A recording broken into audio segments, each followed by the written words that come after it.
WP-Get Web Dev Tutorials for all user levels. Alright, so a while ago I made a video on how to link sliders together. I included both the built-in Elementor sliders, which use Swiper.js, and also the Jet Engine sliders, which use a library called Slider Pro. What I'm going to do is revisit this. I'm just going to, in this video, show you a new way of thinking that, for me at least, on how to deal with this. And I'm just going to show the Elementor way of doing it. And then I'll make a second video which shows the same methodology being used to link Jet Engine sliders together. On the screen here, we've got two standard Elementor sliders with 4 slides each. And if I click on the next on any one of these, or the previous or whatever, it links the other slider, same as the navigation dots, any of these. Now, there are some weird quirks happening with this that I have to work out to do with the way the slider API is progressing the slides. One of those is if I go next 3, go to 4, when it wraps around, this time they actually both slid in the same direction. When it went to 2, they actually slid in separate directions, opposite directions. Why it's doing that, I'm not sure yet. Doesn't really matter. It's going to the correct slide. It's just how it gets there is a bit different. I'm just going to keep going, keep going, keep going. It works okay. And then they both went in opposite directions there. So I went from 1, 2, went in the correct direction there, and then all of a sudden they go in the opposite direction. So yeah, something weird going on with the way Swiper's doing that, which I haven't quite figured out yet, but they are going to the correct slide. They're just doing it in a weird way. All right, now I'm going to show you how this works. If I duplicate this set of sliders and refresh this page, so I've now got 4 sliders and they're all linked together. Now, how that works is a reference group that I'm using. So coming back here, I'm going to just look at the second set because it'll make sense for the first set. So on each slide, so this is a standard Elementor Slider widget. So we just go into your elements and just type slide. There it is there. So it's just a standard Elementor Slider widget. Okay, so I'm going back to the slider. The only thing I've had to do with these sliders to group them together is under the advanced and attributes. I've got an attribute called data-remote-group pipe to separate the attribute from the value, and I've just called this slides A. Okay, I'm going to change this one to B. Now the top 2 are going to be on A, and I'm going to just grab the second one on the bottom here. I'm going to change that to B as well. So what I've got now is the 2 at the top have this attribute set to slides A, and the 2 at the bottom have the attribute set to slides B. Okay, refresh this. Now the top 2 are linked and the bottom 2 are linked. Okay, so just by changing this group attribute here, we've changed which slides are linked to each other. All right, so that's the concept that I want to work on. So I'm just going to close this down. We'll get rid of that extra row there. Now, I'm putting everything into an HTML widget here. And the reason I'm doing that is because I'm just working it out as I go. What I would do is, because this is going to be used on multiple widgets across multiple pages, I would actually take this out and I would stick it into, for me, I could put it into the Elementor custom code. Put it in there so it's on every page if I want. We could stick it into a child theme functions.php to load a separate JavaScript file. We could use something like code snippets or any other plugin that allows you to add this JavaScript code. How you do it's entirely up to you. If you've got Elementor Pro, you don't need anything else. You can stick this into Elementor code, I think they call it, or custom code. So let's go through how this actually works. So the big shift in what I was doing previously to what I'm doing now. In my previous video, I was waiting for the window load event so that jQuery would be ready, and then I would use jQuery to find all of these swipers, and then I would link them together with a group name using a class. I missed the point a little bit with the JavaScript hooks for Elementor. Part of it is because the documentation is a bit wrong, but now that I understand how it works, there's a much easier way to do that. So what it is, we only have to listen to one window event, which is the Elementor front end init. Once that is run, we have access to Elementor front end hooks. So this is all the internal hooks in Elementor itself. This is not the window events or jQuery events. This is actually hooks built into the Elementor front end code. So when you, if you try and do this before the Elementor front end editor has run, you'll get an undefined for hooks. So you have to wait for this event, and that's the missing bit in the documentation. But once you understand that, this is actually really powerful. What I'm doing here is once the Elementor front end hooks is ready to use, I'm adding an action for this here, the front end Elementor ready widget. That event fires on every single widget that is rendered on the page with JavaScript. That there is a widget.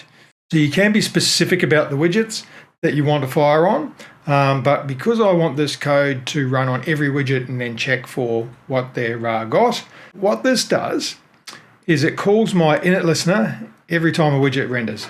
My init listener is basically taking in a scope property, which is Elementor passes in the jQuery object for that widget. So you don't need to wait for jQuery and define it and all that sort of stuff. Elementor is already passing in a jQuery object for that. So, and I've just called it scope because that's what they refer to it in their documents as. Basically, we get this property passed in. I'm then looking at the data widget type. So if we look at every single widget in Elementor, I'm going to bring up my DevTools and have a look. Every widget in Elementor has an attribute of data-widget_type. In this case, it's called slides.default. So the actual widget is called slides.default is the skin. And most of them are just so on default now, but I think they've allowed that so you can actually add skins to widgets. I'm not actually using that, but that's just how Elementor works. So what we're actually really interested in what kind of widget it is. So the first bit. So if we head back to our HTML, or JavaScript, I should say, what we're doing is getting the widget type. So in this case, it is a slides.default. We're then using a ES6 destructor because we want the name of the widget and the skin to be separated. And then we're going to do a switch statement, so a standard JavaScript switch statement on the name. So if it's a slides widget, so slides.default would be slides, we want to init our slide widget.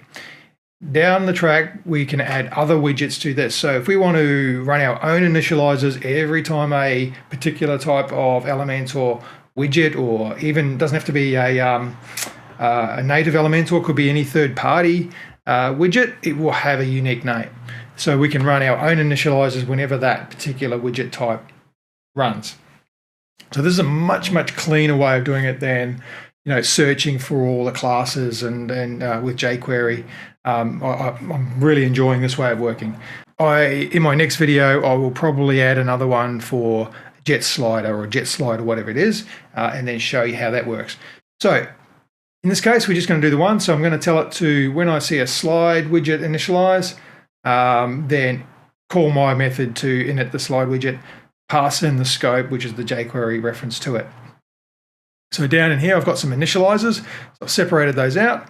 And what I'm doing is getting the group name. So with this, remember we put a attribute on here. So if we go back to our attributes, call this data remote groups, group is slides A. So back here, I'm saying get my data remote group, and that is the name of the group. All right. If it has a group on it, so if we've set that attribute, then we want to initialize our remote connection for that. If it doesn't have a group name, then just don't do anything because we're not going to connect it to anything. All right. So it doesn't really add anything to the JavaScript execution unless we've actually put that attribute on it and we want to link them together. All right. So this calls swiper remote init. So down here, I've got my method swiper remote init, where I get the jQuery object for that widget and the group name that it's in.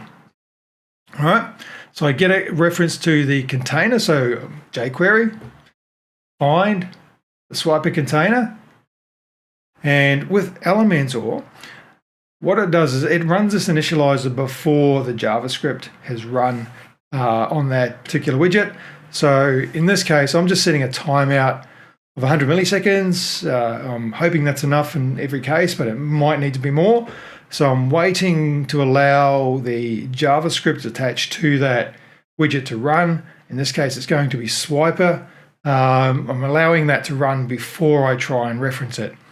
Okay, now Elementor adds a jQuery data attribute of swiper to the container, the swiper container, after it runs, and that is a reference to that swiper instance for that container.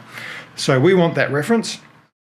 And then with that, on the real index change, have a look at the Swiper API documentation to find out what else you can do. So on the real index change, I want to call this method here to handle the change, pass in my swiper reference and the group.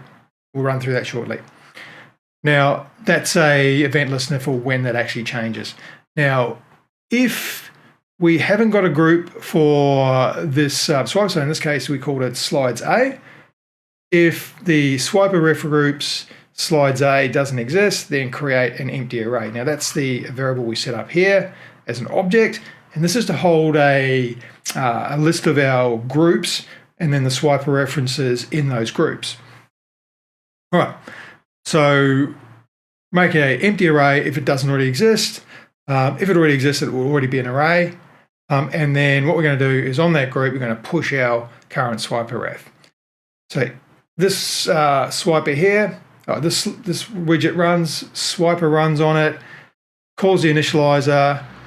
We get the reference to the swiper on that one, and then we add that to the group for slides A. When the second one runs, same deal. It calls this initializer. When the second one runs, that group would already exist. So all it's going to do is do this first part, add a listener to it, and then add that reference to our groups object. Okay, so that's the initialization of the swiper ready for listening. Okay. What we're then doing is, because we've got a on real index change, so whenever the index of any one of these swipers in that group changes, it'll call our handle change with the swiper ref and the group name. So up here, what I'm doing is I'll come back to the debounce. I'm getting our group reference, so the swiper group reference for the group name. So in this case, it is all of the references that are under slides A. Iterate through each of those. If the swiper that triggered the event is not the swiper that we're iterating through, then we're going to tell it to slide to the next one. What that's doing is we don't want to tell the current slide that triggered the event to slide to the same slide that it's already on.